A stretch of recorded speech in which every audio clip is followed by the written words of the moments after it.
Everything started with a plain white envelope addressed to me. I'm Willow, approaching 60. 15 years ago, I divorced my husband after discovering his affair.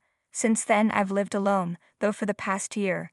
I've been staying with my second son, Brett, and his girlfriend, Sophia.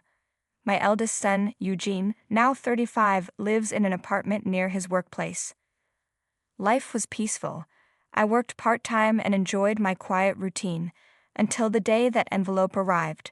There was no return address, just my name scrawled on the front. Inside, I found an invoice from a hotel. "What is this?" I muttered, confused. Upon closer inspection, I realized the bill wasn't for me, it was for Eugene. It was an invoice for wedding and reception expenses, dated about 2 weeks ago. Wait, did Eugene get married? I knew he had a girlfriend. I had met her once, months ago. Her name was Helen, if I recalled correctly. I hadn't been particularly fond of her. She avoided eye contact and spoke in short, curt phrases, as if she had no interest in being there. But was it possible that they had actually gotten married? I immediately called Eugene, but he didn't pick up. Assuming he was busy with work, I left a message on his apartment's landline. To my surprise, a woman answered. It was Helen.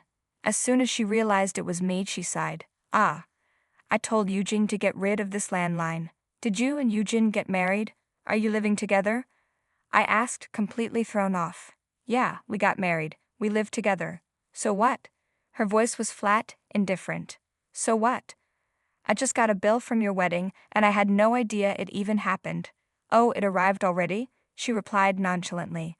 "I sent it because I was hoping you'd pay." I was stunned into silence. Helen continued, unfazed. "We booked a venue that allowed us to settle the payment later. We paid the deposit, but we figured you should cover the rest. They had a wedding without even inviting me, and now they expected me to foot the bill." Helen sighed, as if I were the one being difficult. Eugene was the one who really wanted to get married. Honestly, I wasn't keen on dealing with a mother-in-law, so I turned him down multiple times. But since he insisted, I figured the least you could do is pay. "If you refuse, you do realize Eugene will be drowning in debt, right?" Her voice was cool and calculated. I took a deep breath. "And what does Eugene say about all this?" "He's fine with it, obviously. Oh, and don't bother trying to call him. I made sure your number is blocked," she added, her tone almost amused. "So that was why I couldn't get through earlier. I should probably mention," she continued, "we don't want any contact unless it's for something unavoidable, like a funeral. And even then, don't expect us to pay for anything." "Wait, hold on. Why are you avoiding me like this?" I asked, completely bewildered. "Isn't it obvious? Mothers-in-law are nothing but a nuisance, and besides, you're broke after your divorce, right? We can't have you begging us for money." The sheer audacity of her words left me speechless. But anger quickly replaced the shock. "If you think I'm so poor, then why are you asking me to pay for your wedding? That's a separate matter. Just make sure you pay." And with that, she hung up. I stood frozen, still clutching the phone, unable to process what had just happened. "Mom." Brett's voice pulled me back to reality.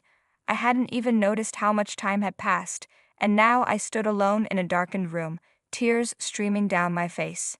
I explained everything to him, my voice shaking. "You're kidding," he said, his expression darkening. "Eugene never even told me he was getting married. And his wife, she sounds awful." He wasn't wrong. Eugene had always been spoiled by my late mother-in-law. Even as a child, he looked down on me. By middle school, he had started calling me names, old hag, useless, and, alongside his father and grandmother, treated me horribly. "Brett, you were the only one who ever stood up for me," I murmured. After my divorce, I had been alone for years. It was Brett who had insisted I move in with him and Sophia, not wanting me to be lonely. Now faced with this outrageous demand, I was lost. What do I do with this bill? It's over $20,000. I have the alimony money from my ex-husband, but I was saving that for you and Sophia, for your wedding, or maybe for when you have kids. But Brett shook his head. "Mom, that money belongs to you. You don't owe us anything, and you definitely don't owe Eugene anything." He took the bill from my hands. "I'll get rid of this at work. Please, don't even think about paying it." He was right. Deep down, I knew that if I kept that invoice in front of me, my guilt as a mother would push me to pay it. Brett knew that too. A weight lifted off my shoulders. 2 weeks later, Helen called again. "Why haven't you paid yet?" "The venue just contacted me, your deadline passed," she snapped. "I talked it over with my second son, and we've decided I have no obligation to pay." I replied, my heart racing. "Besides, didn't you receive wedding gifts? Couldn't you cover it with that?" Helen's temper flared. "We moved already, and we spent all of that money. What are you going to do about it?" "You moved? Where to?" I asked, confused. "None of your business," she spat. This woman truly wanted nothing to do with me. I took a deep breath, steadied myself, and said, "All right then. Here's my counteroffer. I'll give you $10,000, and in return, we cut all ties, no contact, not even for weddings or funerals. From now on, we live our lives as if the other doesn't exist. What do you say?" I proposed. $10,000? That's not nearly enough. "I need at least $20,000, Helen shot back without hesitation. I couldn't believe her audacity. "You didn't invite me to the wedding, you won't even tell me where you moved, and now you're demanding $20,000? She scoffed. "So what? You don't have much time left anyway. Maybe 20 years at most. We'll live twice as long as you, so why not take as much as I can now?" I was stunned. "That's a horrible thing to say." Helen remained unfazed. "Whatever. Pay up, and just like you wanted, we'll disappear from your life. If you refuse, Eugene will be drowning in debt. Your call." I had no desire to deal with this woman any longer. I knew Brett would be furious if he found out, but I decided to agree to Helen's terms. It was worth it to be free of them forever. A year later, Brett and Sophia got married. They were setting up their new home, and though I planned to live alone, they insisted I move in with them.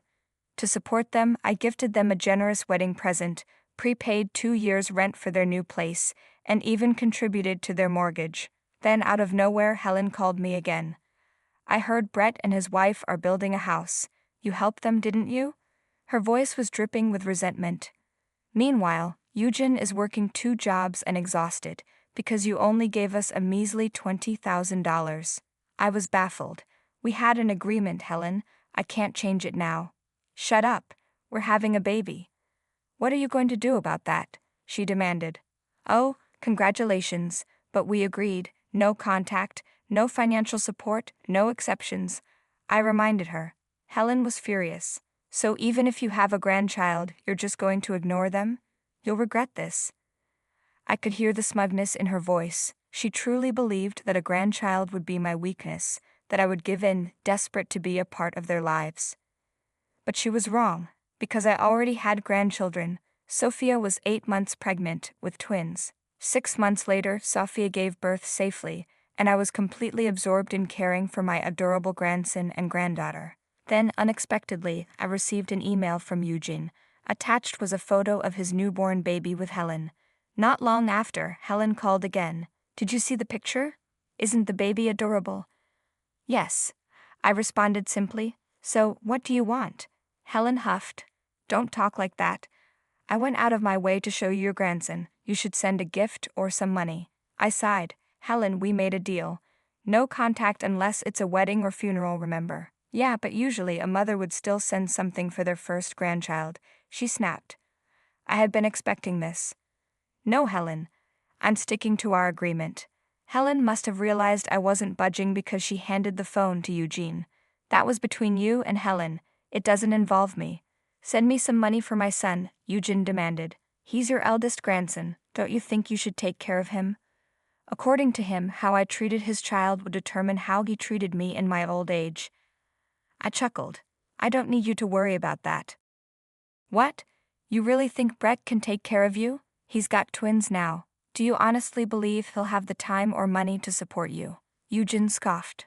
"I don't plan on relying on Brett and his family," I said firmly. Eugene laughed mockingly. "Oh. Then what are you going to do? You barely got anything from Dad's alimony. You should be thinking about securing a place with us now while you still can." I smiled. "I've been paying into a private pension since before I got married. It's an old plan with excellent rates, and I now receive about $800 per month from it. Plus, my government pension adds another $800. I can live comfortably on that. Silence. Eugene was stunned. You're saying you don't need us at all. Exactly, I confirmed. But what if you get sick or need extra care? You'll regret cutting us off then, he blurted, desperate now. I chuckled. Oh, don't worry. I also canceled my life insurance policy where you were the beneficiary. His breath hitched. You canceled it? Yes. I used the payout to cover that $20,000. Turns out there was quite a bit left over, so don't worry about me. Wait, that policy was worth at least $100,000 when you passed away. Eugene was practically shouting now. Yep. But blame Helen, she told me to get that money however I could, I said smugly. In reality, the refund had been around $50,000, leaving me with $30,000 after paying Helen. But there was no need for Eugene to know that. Shocked and speechless, Eugene couldn't say another word. Later, I heard that he and Helen had a massive fight.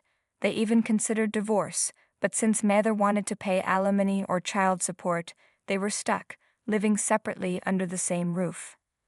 As for me, I picked up a part-time job as a cleaner, just to make sure I would never have to depend on Brett or his family financially. Surrounded by my son, his loving wife, and my 2 beautiful grandchildren, I had never been happier. And as for Eugene and Helen, well, I had nothing to do with them anymore. Thanks for watching. See you again in the next video. Stay stunned.